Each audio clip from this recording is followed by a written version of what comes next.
Assalamualaikum warahmatullahi wabarakatuh. Annyeonghaseyo nikah. Perkenalkan, nama saya Pak Syahuddin. Kebetulan di sekolah ini saya memegang atau dipercaya untuk memegang pelajaran bahasa Korea dasar. Tapi sebelum kita mempelajari bahasa Korea di sini, pertama saya sarankan kepada saudara semua bahwa yang namanya bahasa itu adalah bukan ilmu tapi kebiasaan. Jadi siapapun yang orangnya yang membiasakan diri dengan menggunakan bahasa asing, maka orang itu akan cepat bisa untuk mempraktekannya. Namun sebelum kita membahas tentang bahasa Korea itu, sudah pasti dalam mempelajari bahasa asing, kalau kita ingin bisa membaca dan menulis bukan cuma sekedar untuk berbicara saja, maka kita harus mengenal yang namanya huruf-hurufnya atau dasar-dasar hurufnya. Kebetulan dalam bahasa Korea di sini ada yang namanya huruf Hangul itu sendiri ada dua perbedaan. Yang pertama adalah huruf konsonan dan huruf vokal. Sementara konsonan sendiri ada dua. Yang pertama adalah single konsonan, yang kedua adalah konsonan rangkap. Begitu juga dengan vokalnya. Vokalnya itu adalah vokal dan keduanya adalah vokal rangkap. Untuk huruf konsonan sendiri berjumlahkan dengan 14 huruf. Yang pertama adalah huruf kiok, diget, miem, nien, riel, diep, siot, jiet, ciet, kiet, tiet, piep, hiet, dan iyeng. Itu adalah huruf konsonan dalam huruf Hangul. Kebanyakan umumnya itu orang bisa membaca, ya, maksud saya di sini bisa untuk berbicara tapi tidak mengenal dengan huruf. Ada pula kebanyakan peserta didik itu cuma membacanya itu secara segi tulisan Indonesianya saja, bukan melihat huruf Koreanya. Ada yang namanya giok. Giok di situ mereka cuma tahu giok secara ucapan tapi tidak menghafal dengan bentuk hurufnya. Maka disarankan di sini agar cepat untuk bisa mengingat dan membaca. Jadi kita tidak hanya tahu bunyinya saja seperti huruf giok itu, cuma tahu bunyinya saja tanpa mengetahui dengan bentuk hurufnya. Maka disarankan hafal atau hafalkan bentuk dan bunyi huruf itu sendiri. Baik, berikutnya ada huruf konsonan rangkap. Di situ terdapat ada 5 huruf. Yang pertama adalah sang giok, yang kedua adalah sang diep, yang ketiga adalah sang diget, sang siot, dan sang jiet. Lalu di situ ada huruf vokal. Vokal ada 2, yang pertama adalah vokal biasa dan kedua vokal rangkap juga. Yang vokal sendiri berjumlahkan dengan huruf berjumlahkan dengan 10 huruf. Yang pertama adalah huruf A, itu vokalnya. A, ya, oyo, oyo, uyu, dan i. Sementara vokal rangkapnya berjumlahkan dengan 11 huruf. Yang pertama adalah e, y, we, wa, we, wo, we, wi, dan ei. Bagaimana cara kita menggabungkan huruf di sini? Karena bentuk tulisan Korea itu ada penggabungan antara huruf konsonan dengan huruf vokal. Bukan vokal konsonan, tapi konsonan vokal. Kalau di kita yang namanya huruf vokal itu ada di awal. Cuman kalau di Korea itu huruf yang di awal merupakan huruf konsonan, bukan huruf vokal. Jadi ada rumus tersendiri bagaimana cara kita untuk menulis agar tulisan kita itu tepat ataupun betul. Yang pertama, di sini ada konsonan vokal. Contoh konsonannya giok, vokalnya adalah A. Giok sendiri, huruf giok itu, bunyi huruf dari huruf giok itu adalah bukan, contohnya digabungkan dengan A, bukan giok A, tapi bunyinya adalah ga. Ya. Huruf giok dilihat dari segi bunyi. Giok pertama adalah huruf G, yang akhirnya itu bunyinya adalah K. Maka huruf giok itu apabila huruf giok itu ada di awal suku kata, maka bunyinya adalah G. Sementara apabila huruf giok itu berada di akhir suku kata, maka bunyinya adalah K. Contoh berikutnya adalah huruf siot. Siot kalau ada di awal suku kata, ya, itu bunyinya adalah S. Sementara apabila huruf siot itu ada di akhir suku kata, bunyinya adalah T. Begitu. Di sini yang pertama adalah konsonan vokal menyamping, ya, menyamping konsonan vokal. Konsonannya giok, vokalnya adalah A. Nah, kalau kita melihat dari huruf vokal itu, huruf A atau huruf vokal A, di situ ada penggabungan antara huruf ing yang ada di huruf konsonan dengan A aslinya. Jadi ada dua. 0 itu merupakan ing, kemudian A-nya yang di sampingnya itu, yang ada tangannya satu. Nah, itu huruf A asli. Tapi tidak boleh kita menulis atau di tulisan itu huruf A itu tidak ada ing-nya, kalau di alus kata itu salah. Maka yang namanya huruf Korea itu selalu berpasangan antara konsonan dengan vokal, bukan vokal konsonan. Maka tidak boleh berdiri sendiri ketika huruf vokal A, ya, o, yo itu di awal sukata hanya cuma dengan satu huruf saja tanpa ing, itu salah. Baik, berikutnya ada konsonan vokal konsonan. Konsonannya yang pertama itu adalah huruf biep. Kemudian vokalnya adalah A. Di situ ada satu lagi huruf konsonan di bawah. Posisinya di bawah. Saya ambil contohnya itu adalah biepnya lagi, huruf biep lagi. Biep, A, biep. Biep yang pertama, sesuai dengan bunyi huruf, biep. Kalau B itu adalah di awal, apabila huruf biep itu ada di awal suku kata, maka bunyinya adalah B. Sementara apabila ada di akhir suku kata, maka bunyinya adalah P. Maka bisa dibaca biep, A, biep, bukan bab, tapi B, A, P.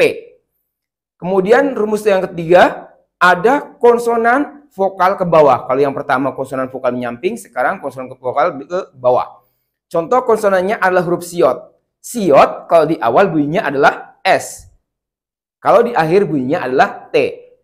Pertama, konsonannya adalah siot, vokalnya yang ada di bawah adalah huruf O. Siot dengan O bunyinya adalah so.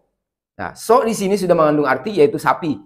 Kalau bab tadi yang rumusnya konsonan vokal konsonan, contohnya bab itu artinya adalah nasi. Berikutnya ada rumus yang keempat, konsonan vokal konsonan ke bawah. Saya ambil contoh. Huruf konsonannya yang di awal sukata adalah huruf nien. Sudah jelas kalau huruf nien itu secara bunyi saja sudah ketahuan n, n. Di awal bunyinya n, di akhir juga bunyinya n. Jadi yang pertama nien itu bunyinya adalah n. Kemudian vokalnya yang ada di tengah itu saya ambil contoh adalah vokal u. Yang terakhirnya, ketiganya itu konsonan lagi, saya ambil yang huruf yang sama dengan konsonan yang pertama tadi yaitu nien. Nien, u, nien dibacanya adalah nun yang berartikan mata atau salju. Lalu di sini kita akan mencoba dasar dalam bahasa Korea prakteknya. Contoh di sini ada judulnya ada subjek plus kata benda plus imnida. Baik, untuk imnida sendiri merupakan kofula yang berarti adalah. Jadi kalau dalam bahasa Inggris adalah to be, ya. Jadi imnida sama dengan to be yang dipakai pada akhir kalimat pernyataan. Jangan keliru antara imnida dengan imnika nanti. Kalau imnida itu merupakan kofula yang berarti adalah yang dipakai pada akhir kalimat pernyataan. Sudah jelas yang namanya akhir kalimat pernyataan itu posisi dari kata imnida itu sendiri adanya di akhir kalimat. Contoh di sini ada gebunen. Nah, gebunen. Gebu di sini artinya adalah beliau. Ada kata nen di situ, itu menunjukkan bahasanya gebu atau yang artinya beliau itu kedudukannya sebagai subjek, bukan objek. Beda halnya gebunya nanti ketika kedudukannya sebagai objek. Nah di sini beliaunya kedudukannya sebagai subjek. Gebunen sajangnim. Sajangnim sendiri artinya adalah direktur. Kemudian di situ ada akhiran imnida yang tadi saya katakan bahwa imnida itu merupakan kofula yang berarti adalah. Jadi secara keseluruhan artinya Kebunun Sajang Nim Imnida artinya adalah beliau adalah direktur. Berikutnya ada urinen. Sama halnya dengan tadi Gebunen. Uri di sini artinya kami. Kami kedudukannya sebagai subjek. Urinen Hakseng Imnida. Masih dilihat di situ, masih diperhatikan bahwa imnidanya ada di akhir kalimat. Urinen Hakseng Imnida. Kami adalah siswa. Bukan diartikannya urinen Hakseng Imnida bukan artinya kami siswa adalah, bukan. Seperti itu. Lalu ada Genen Songseng Nim Imnida. Dia laki-laki adalah guru Songseng Nim. Berikutnya ada Genyonen. Antara Genen dan Genyo. Genen itu dia laki-laki, sementara Genyo adalah dia perempuan. Genyonen Sangin Imnida. Dia perempuan adalah pedagang. Nanen Kyong Cari Imnida. Saya adalah polisi.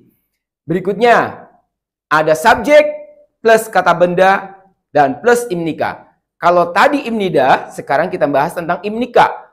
Imnida merupakan adalah, sekarang imnikanya apakah? Untuk kalimat pertanyaan.